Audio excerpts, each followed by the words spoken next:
Hi guys, I figured I'd do kind of an overview video in the basement here. I guess I've done them before, but here's another one. We got like an old cistern room in this old house here, which is kind of cool. I use for an expansion, and then all the filtration is on the other side of that wall. And I have two 40-gallon breeder quarantine tanks here. The bottom one is empty currently. I've just been throwing some pellets in there every few days just to keep something for the bacteria to stay alive on. But I got these morascheidals over the weekend, so they're hanging out in the top, so that'll make 3. But back on the system here, I have a 75-gallon here.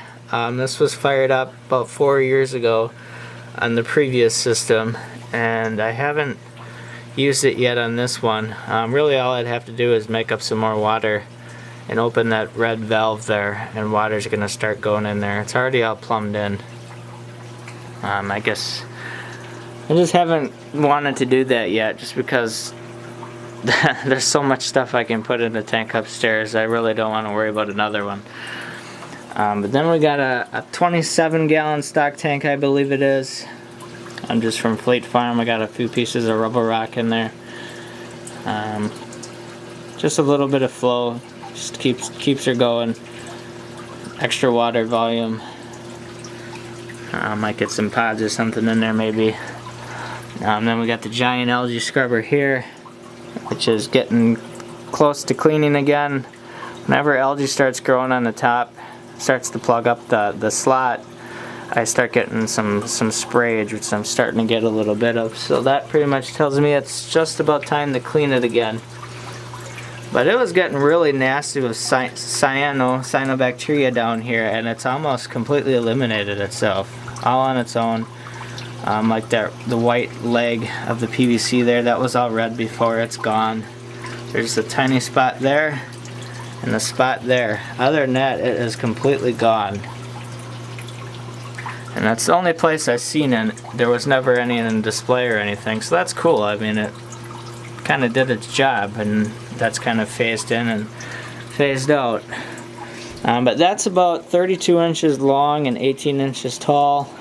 It's lit from both sides with just your CFL bulbs. They're 2700K, and I think they're 23 watts, I think it is, 23, 24, whatever they are. So I definitely have the capacity to go with a lot more power when it comes light-wise, but they seem to be working just fine, so I don't really see any reason to change that. This light here is still hanging from the last setup. I never took it down. I had shado growing in there. That's the reason for that, but that's pretty much a thing of the past. I keep bulk resupply stuff under there, as you can see. Oh, now we got more light in here. One of the lights takes a few minutes to turn on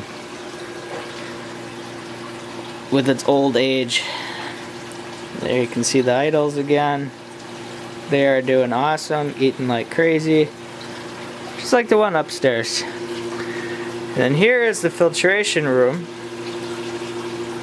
which I can turn the light on here with my phone. I just use Fusion. Turn it on, and there we go. That's because I have a camera down here, and that way I can turn the light on and off if I really want to be able to see good. It's right there. It's got night vision, but sometimes it's just nice to actually be able to turn the light on and really see what's going on. But we all come in with the hose here into the RO system. It's a double membrane, 150-gallon per day unit from bulk resupply. 5-stage. I got a booster pump on it. This is one of the pretty much the only things I have left from the previous system. I reused this. Only thing I did, I replaced all the filters and membranes, but then I also got a booster pump, which makes a hell of a difference. It pays for itself in no time, just in the difference that the filters last so much longer, and not to mention all the water that comes out. But it runs at about 96 psi. Right now the pump is off state. We're sitting at 52, it looks. And then we got the Jabo, however you pronounce it, their doser here. That is pulling in from these buckets underneath my water barrels, the blue water barrels here. But I have the calcium chloride, I got soda ash, and the magnesium supplement. And then in the fourth one over there, I have vinegar. The magnesium is not even on. My Kent salt pretty much keeps that at about 1500 without doing anything. Calcium, that's pretty rich on calcium too, so I don't use as much. Alkalinity is what mostly gets dosed in here. But I haven't even gone through a 5-gallon bucket yet, and this has been up since May. So there's not really a whole lot of maintenance involved when it comes to that. I have the Apex Gold package with EB8 down here, another one upstairs for the lights. Could use another one someday. The DC pump controller for my Reef Octopus. It's the Regal 300 internal model. Really kicks ass. I love it. I just thought of that. I'm still running it on 4 out of 5. I probably could turn it up to 5 by now. Originally I had it at 3 and then I bumped it up to 4, and it's been on 4 for several months now. So I could get a little more out of it. Then we got, let's see, the PM2 module there, which is used to measure the conductivity. That probe is kind of, if I was to do it all again, I probably wouldn't get the gold. The probe seems to be kind of a joke. It's extremely touchy. And now it's out of whack. My conductivity should be pretty much right around 35. Nothing's changed, and just one day all of a sudden I was sending me an alert saying it was low. Now it's measuring around 32, just like that. Nothing changed. My refractometer still says we're 35, and the calibration fluid.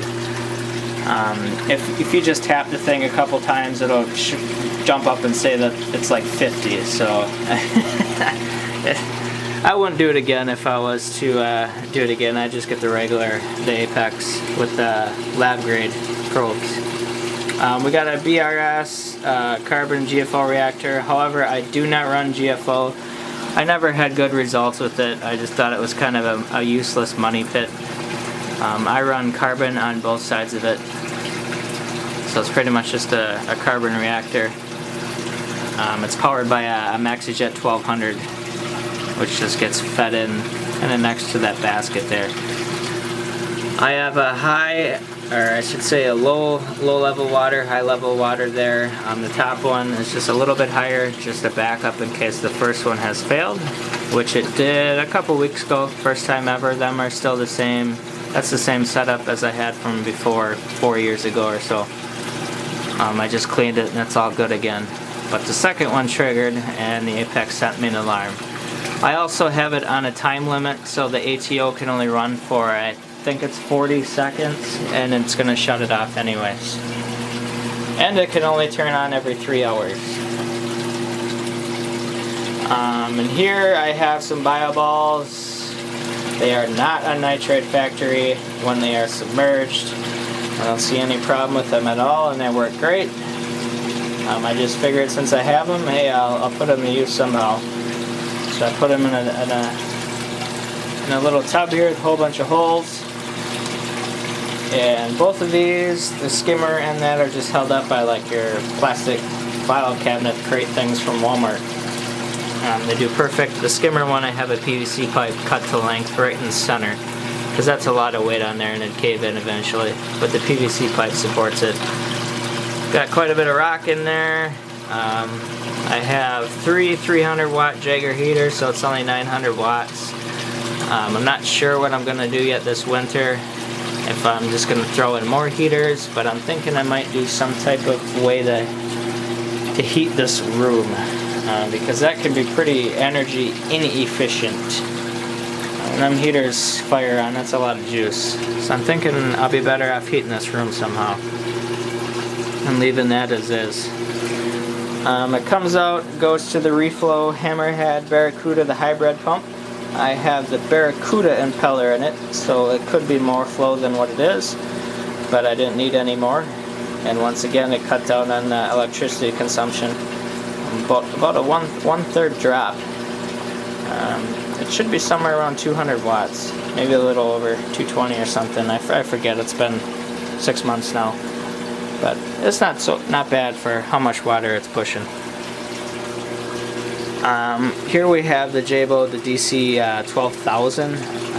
That's chilling over here. You can see it in there. That's feeding the other room, going up in that hose. That's what's feeding that room. Originally, I tried to do it with a drain fed. That's why you see that contraption there that's capped off. It just didn't work. And then when I added the algae scrubber, it obviously wouldn't have worked. I needed way more flow. So that's just capped off. Not much water comes out, unfortunately. It's kind of a little experiment and it failed. That is my saltwater bin, and that would be my auto top off bin there. Supporting drawing a blank here, the boards there, I have 6x4s, 2 of them, and they are supported by jack posts.